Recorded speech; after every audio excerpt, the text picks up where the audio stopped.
આંગણવાડી બહેનોના માનદ વેતનમાં દર વર્ષે 5% વધારો જાહેર કરવામાં આવશે.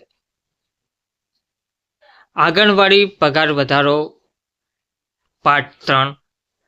આગળના વિડીયોમાં આપણે પાર્ટ 1 અને પાર્ટ 2 વિગતવાર સમજ્યા.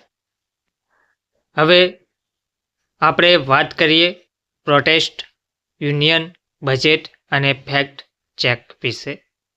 કારણ કે 5% ઇન્ક્રીમેન્ટ ડિમાન્ડ એકચ્યુઅલ પણ છે ને વાયરલ પણ છે. તો આ ચર્ચાનો સાચો અંત સમજવો ખૂબ જ જરૂરી છે. તો આગળના પાર્ટ 1 અને પાર્ટ 2 આપણે જોયા પછી હવે પાર્ટ 3માં પ્રોટેસ્ટ, યુનિયન, બજેટ અને ફેક્ટ ચેક વિશે વિગતવાર વાત કરીએ. તો જે પણ મિત્રો ચેનલમાં નવા હોય તો ચેનલને સબસ્ક્રાઈબ કરવા વિનંતી છે. અને જો આગળના તમે પાર્ટ 1 અને પાર્ટ 2 આંગણવાડી પગાર વધારો 5% દર વર્ષે જે ઇન્ક્રીમેન્ટ કરવામાં આવશે તે મુદ્દો છે, તેના જો પાર્ટ 1 અને પાર્ટ 2 ના જોયા હોય તો એકવાર જરૂરથી આપણી ચેનલ પર ચેકઆઉટ કરી લો. તો મિત્રો આગળ વાત કરીએ કે આંગણવાડી યુનિયન્સ આંગણવાડી વર્કર સાથે અનેક યુનિયન્સ, મહાસંઘ અને સંગઠનો રાજ્ય સરકાર સાથે જોડાયેલા છે. તેમનું ડિમાન્ડ ઘણા વર્ષોથી સ્પષ્ટ થયેલું છે કે મિનિમમ રૂપિયા 18,000થી 24,000 સેલરી મળવી જોઈએ. Permanent employ status, yearly increment, social security, medical insurance અને ખાસ ઇન્ક્રીમેન્ટ યરલી ઓટોમેટિક થવો જોઈએ. એટલે કે 5% ઇન્ક્રીમેન્ટ એ યુનિયનની મૂળ માંગમાંથી જ આવતો એક મોટો પ્રશ્ન છે.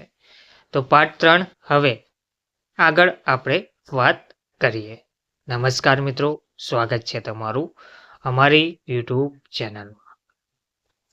તો મિત્રો છેલ્લા ઘણા સમયથી આંગણવાડી બહેનો dharna, rally, meeting, memorandum, press conference, satyagraha અને અવેરનેસ કેમ્પેન કરી રહ્યા છે.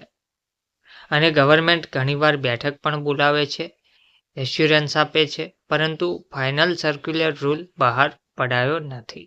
પ્રપોઝલ બરાબર રૂલ નથી.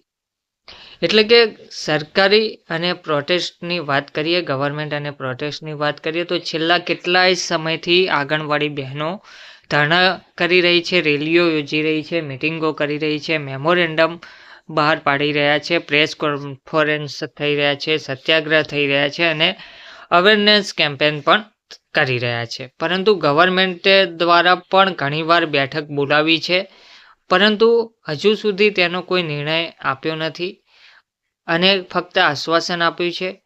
હજુ સુધી કોઈ ફાઇનલ સર્ક્યુલર કે રૂલ બહાર પડાયો નથી. તો બજેટ અને ગવર્મેન્ટ સાઇડ, ગવર્મેન્ટનું શું કહેવું છે? તો budget limitation, centrally sponsored scheme rules, state share limitation, financial resource. પણ જ્યારે પબ્લિક પ્રેશર થાય, હોનોરિયમ ઇન્ક્રીઝ થાય છે એક વખત, પણ યરલી ઇન્ક્રીમેન્ટ પોલિસી રેર કેસમાં જ થઈ શકે છે. અને તેથી જ રાજ્ય સરકારમાં હાલ પ્રપોઝલ ડિસ્કશન ચાલી રહી છે. તેમજ અધર સ્ટેટ કમ્પેરિઝન જોઈએ તો નેશનલ વાઇડ જોવામાં આવે તો કેટલાક રાજ્યો ફિક્સ સેલરી પ્લસ ઇન્ક્રીમેન્ટ જેવી મોડલ્સ પર કામ કરે છે, જેમાં ગુજરાત, MP, રાજસ્થાન, પંજાબ, ઝારખંડ જેવા રાજ્યો તેમજ અલગ અલગ રાજ્યો પ્રમાણે અલગ અલગ હોનોરિયમ, કેટલાક ઇન્સેન્ટિવ અને કેટલાક લોકલ ઇન્ક્રીમેન્ટ આપતા હોય છે. પણ national level yearly percentage increment એક જ રાજ્યમાં ફૂલ ફોર્મલ રૂપે આપવામાં ક્યાંય આવતું નથી. રિયલ ફ્યુચર ચાન્સીસ શું રહેલા છે, ફ્યુચરમાં શું થઈ શકે છે?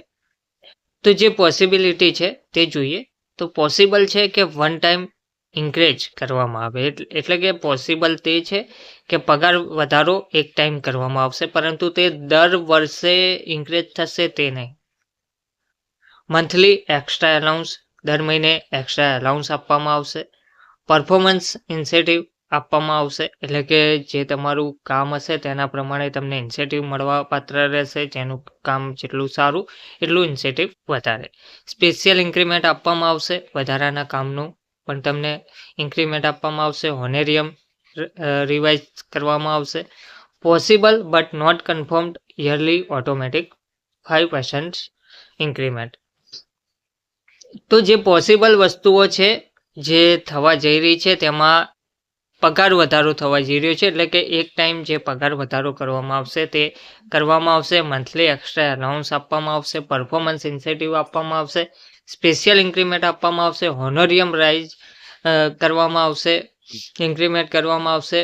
તો આ દરેક વસ્તુ કરવામાં આવશે, પરંતુ જે યરલી ઓટોમેટિક 5% એટલે કે 5% જે દર વર્ષે પગાર વધારાની વાત છે તે હજુ કન્ફર્મ કરવામાં આવ્યું નથી. પોસિબલ ચોક્કસપણે છે, પરંતુ હજુ તેને કન્ફર્મ કરવામાં આવ્યું નથી. તે ફેક્ટ છે. તો વાયરલ ફેક્ટ ચેક.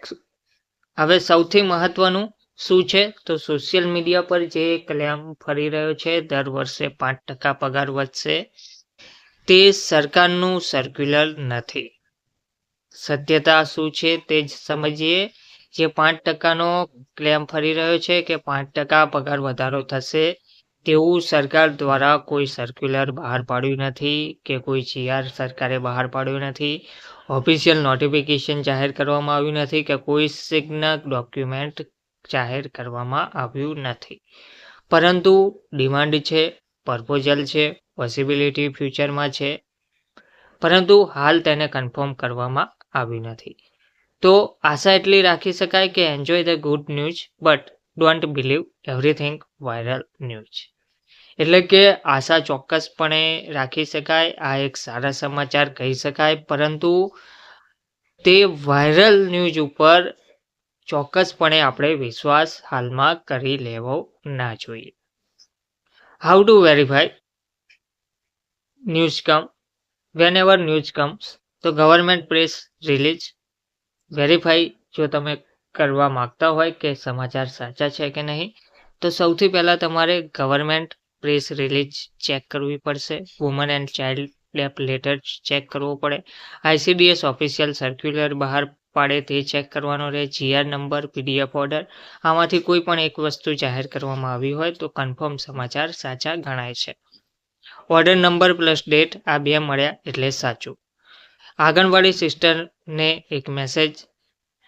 તો આંગણવાડી સિસ્ટર આ દેશની મધર ઓફ વેલફેર છે. આ દેશનો future, nation building, health, nutrition બધું તેમના હાથમાં છે. આંગણવાડી બહેનો ને ગવર્મેન્ટ હોનોરિયમ આપે છે પણ હોનર આપતું નથી. આ વિષય પર સોશિયલ મીડિયા અવેરનેસ જળવાઈ રહેવી જોઈએ, પણ ફેક વાયરલ મેસેજથી બચવું જોઈએ. ડિમાન્ડ સાચી, રિસ્પેક્ટ સાચું, સેલરી વધવું જોઈએ અને એક દિવસ યરલી ઇન્ક્રીમેન્ટ પણ થશે અને આવવું જ જોઈએ. આ રીતે આપણે પાર્ટ 3માં આપણે જોઈ લીધું, એટલે કે આજના પાર્ટ 3ના આ વિડીયોમાં આપણે જે જોયું તે હતું protest, union, reality, budget, future, comparison, fact check, verification. હવે ડિસિઝન તમારું. ખુશી પણ રાખો અને ફેક્ટ પણ તપાસતા રહો. એટલે કે ખુશી ચોક્કસપણે રાખો, પણ સત્યતા સાથે ફેક્ટ પણ ચકાસતા રહો. જો તમને આ રિયાલિટી બેઝડ સિરીઝ કામ લાગી હોય તો વિડીયોને વધુમાં વધુ શેર કરજો અને વિડીયોને લાઈક જરૂરથી કરજો. અને હું એટલું જરૂરથી કહીશ કે રિસ્પેક્ટ આંગણવાડી સિસ્ટર બહેનો.